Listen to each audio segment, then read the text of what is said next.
Gold is not an investment. कुछ लोगों को ये सुन के शायद शॉक लगे, क्योंकि गोल्ड एक इंटीग्रल पार्ट है हमारी लाइफ्स का। हर सेरेमनी, हर फंक्शन अधूरा होता है गोल्ड के बिना। और मैं भी मानता हूँ कि गोल्ड ज़रूरी है और यूज़फुल है, लेकिन एज एन इन्वेस्टमेंट वो सही नहीं है। मैं रिपीट करता हूँ, मैं इस वीडियो में gold as a jewellery, gold as manufacturing uses, gold as medicinal uses, वो सब चीज़ों की बात नहीं कर रहा। ये वीडियो में गोल्ड को सिर्फ एक इन्वेस्टमेंट एसेट की तरह डिस्कस किया गया है, बाकी तरह से नहीं। तो चलिए शुरू करते हैं। आज है मई 25, 2020 और गोल्ड की प्राइस है करंटली 4280 रुपीज़ पर 10 ग्राम। हम लोग न्यूज़ में देखते आ रहे हैं कि गोल्ड एक्सपेंसिव होता जा रहा है, यानी कि उसकी प्राइस बढ़ती ही जा रही है। कुछ न्यूज़ चैनल्स तो ये भी कह रहे हैं कि गोल्ड 2023 तक 25% का रिटर्न दे सकता है।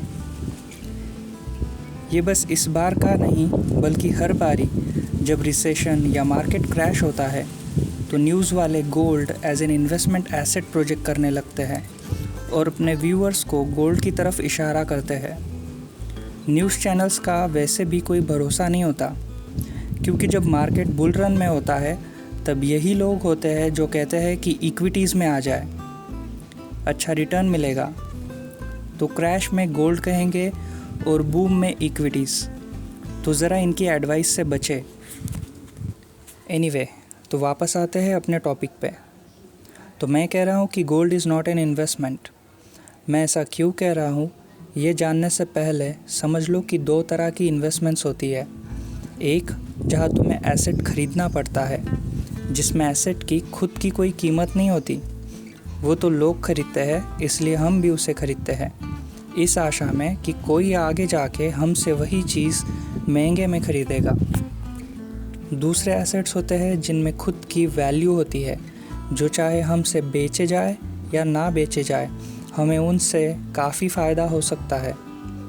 जैसे गोल्ड, डायमंड, बिटकॉइन, सिल्वर, ये सब ट्रेडिंग वाले एसेट्स हैं। इनको अगर हमसे कोई ना खरीदे तो हम लोगों के पास बचता है बस कचरा।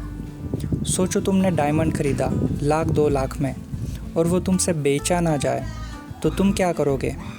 पैसे बर्बाद। डायमंड तो एक पत्थर ही तो है, बस थोड़ा एक्सपेंसिव पत्थर है, और क्या है। लेकिन दूसरी तरह की एसेट्स, जैसे तुम्हारा घर, बिजनेस, फार्म, ये तुमसे अगर कोई ना खरीदे तो भी तुम इससे अच्छा इनकम मिला सकते हो। जैसे घर रेंट पे दे सकते हो, खेत में फल फूल लगा के अपना पेट पाल सकते हो, बॉन्ड से इनकम जनरेट कर सकते हो, राइट? तो इससे तुम्हारा कोई ज़्यादा नुकसान नहीं होता है। अगर तुम इस वक्त देखो तो गोल्ड से महंगा बिटकॉइन चल रहा है। 2017 में वो तो 12 लाख तक गया था। तो क्या बिटकॉइन गोल्ड से ज़्यादा वैल्यूएबल है? महंगा तो है, पर क्या वो ज़्यादा वैल्यूएबल है? जवाब ये है कि गोल्ड, बिटकॉइन, डायमंड, ये सभी ट्रेडिंग पे चलते हैं। सब लोग उसमें ट्रेडिंग कर रहे हैं, इसीलिए वो चल रहे हैं। अगर गोल्ड तुमसे कोई ना खरीदे तो तुम्हारा पैसा बर्बाद। मतलब इन एसेट्स का खेल सिर्फ डिमांड और सप्लाई पर चलता है। अब तुम सोच रहे होगे कि ऐसा क्यों होगा? गोल्ड तो पहले भी खरीदते थे और आज भी खरीदते हैं। लेकिन ध्यान दो, एक वक्त था जब गोल्ड से महंगा एल्युमिनियम था। सामने स्क्रीन पे देखो तो 1886 में एल्युमिनियम एक्सट्रैक्शन प्रोसेस आसान हो गई, इसीलिए वो लिमिटेड एलिमेंट से बन गया अनलिमिटेड एलिमेंट, यानी कि उसका सप्लाई बढ़ गया। सप्लाई बढ़ने से जो एक वक्त गोल्ड से महंगा एलिमेंट था, वो आज दुनिया का सबसे सस्ता मेटल बन गया है। तो क्या एल्युमिनियम की तरह गोल्ड का भी ऐसा हाल हो सकता है? क्या गोल्ड स्कैर्स मेटल से अबंडेंट मेटल बन जाएगा? साइंस कहता है कि हाँ, ऐसा हो सकता है। एक कंसेप्ट है एस्टेरॉयड माइनिंग। एस्टेरॉयड सिंपल सी भाषा में कहूँ तो स्पेस में उड़ने वाला पत्थर। तो ये एस्टेरॉयड बने होते हैं काफ़ी सारे मेटल से, जिनमें गोल्ड भी हो सकता है। तो अगर हमने आगे जाकर एल्युमिनियम की तरह गोल्ड एक्सट्रैक्शन करना सीख लिया इन एस्टेरॉइड से और वो इकोनॉमिकली बेनिफिशियल रहा तो ऑटोमेटिकली गोल्ड का सप्लाई बढ़ जाएगा, और जिस चीज़ का सप्लाई बढ़ जाता है वो ऑटोमेटिकली सस्ती हो जाती है।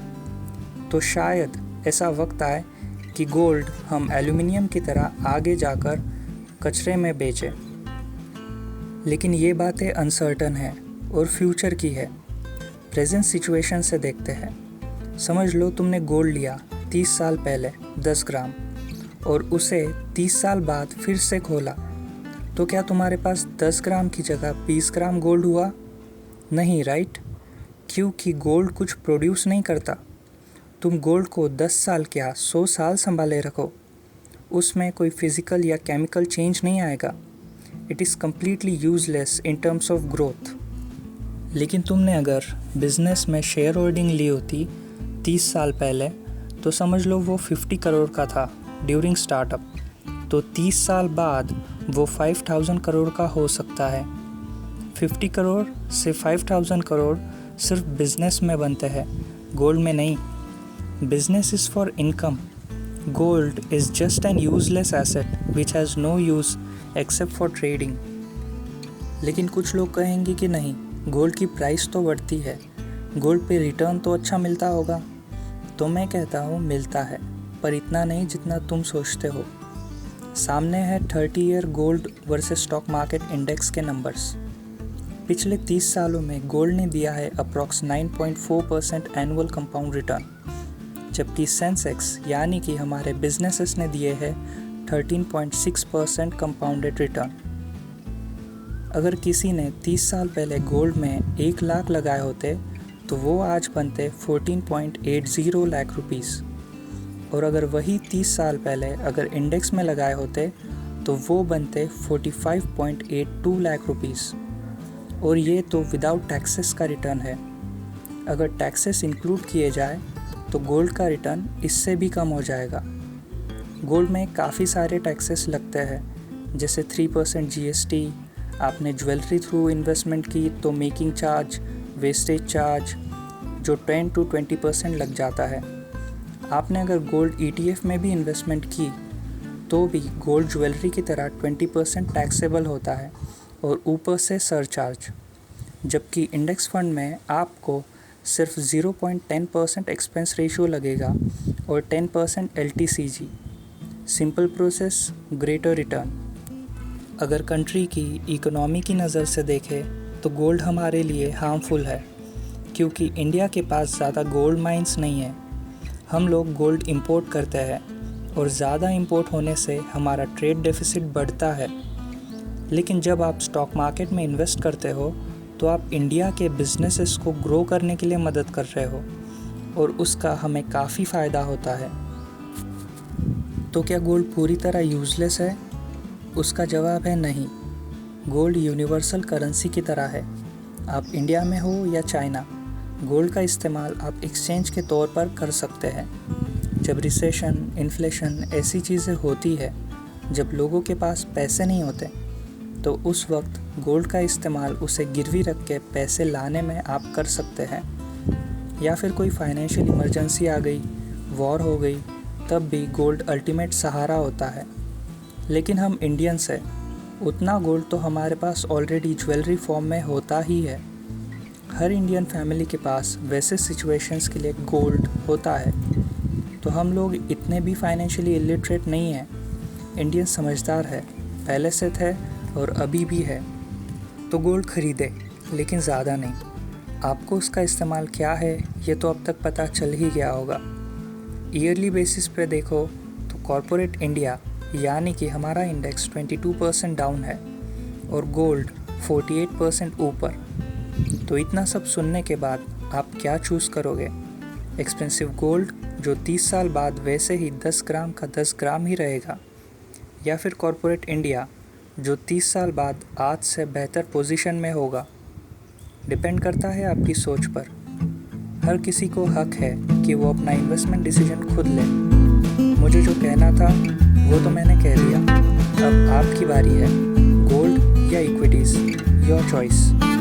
लास्टली, ये वीडियो सिर्फ एजुकेशनल पर्पस के लिए है। मैं नहीं चाहता कि आप मेरी या किसी भी यूट्यूबर की एडवाइस सुन के अपने पैसे इन्वेस्ट करें।